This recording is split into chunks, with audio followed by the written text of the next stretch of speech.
வாழ்க்கை எதை நோக்கி போகுதுன்னே தெரியலையே அப்படின்னு ஆற்றுல போகிற மாதிரி குளத்துல போகிற மாதிரி அப்படியே ஓடிங்கடாண்ட ஒருத்தன். ஆமாவே இல்லையாடா, இதான் வாழ்க்கை அப்படின்னு நினச்சின்னு ஓடினுக்கிறான். ஆனால் அவன் ஓடின்னு இருக்கும்போது அப்போ ஒரு கையில் ஒரு கயிறு கச்சிச்சுடா அவனுக்கு. அந்த கயிறு கழிச்சு அது இப்போ தாங்கி பிடிச்சிட்டாங்க. அந்த கயிறு அவன் கண்ணுக்கு தெரியல, அந்த கயிறு அவன் கண்ணுக்கு தெரியல, தெரிஞ்சிச்சு அது உள்ள முயற்சி.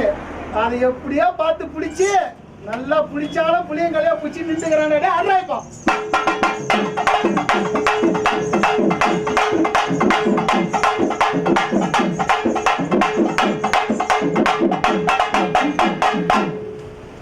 அந்த தெய்வத்துடைய அம்சமாக கூடிய அந்த 2 பேருமே ரொம்ப ஒரு சேமமான சூழ்நிலையில இந்த கருப்பனை நல்லா புரிஞ்சுக்க. இந்த கருப்பனை, இந்த சுயம்பு கருப்பனுக்கு உன்னுடைய சேவைகளையும் உன்னுடைய சூழ்நிலைகள்ல உன்னுடைய உடல் உழைப்புகளையும் எவ்வளோ சூழ்நிலைகளை கொடுத்துன்னு தான் இருப்ப.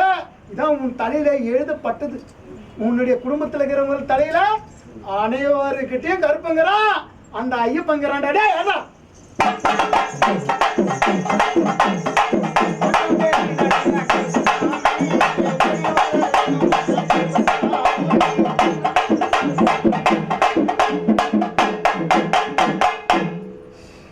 உனக்கு வர அந்த முதல் வாரிசுடா, உனக்கு வர அந்த முதல் வாரிசு அந்த ஐயப்பனுடைய துடிப்பாடு தான் பிறக்க போகுது. உன்னுடைய வாரிசு உன்னுடைய மகனுக்குடா. புரியுதா? நல்ல ஒரு தொழில் நிலைகளை அமைச்சு தரேன், சரியா? அந்த தொழில் நிலைகள்ல நீ செய்யறப்பா தொழில் கடினமா தான் போயினுக்குது. ஆனா இந்த எல்லைக்கு வந்த பிறகுதான் உன்னுடைய சூட்சமங்கள் மாறி இருக்குது. உண்மையா பையாடா? உண்மையாடி உன் வாழ்க்கையை எவ்வளவு மாத்தி கொடுத்துட்டுனா இப்ப மாறிச்சா? வேலை வருதா? வேலை வருதா இல்ல? வேண்டாம், 3 மாசமா வேலை இல்லாதவனுக்கு ஒரு வேலையை கொடுத்தா இன்னும் வேணும்ன்றான். கொடுக்கலாமா வேணாடா? கொடுக்கலாமா? கணிக்கிறோம்.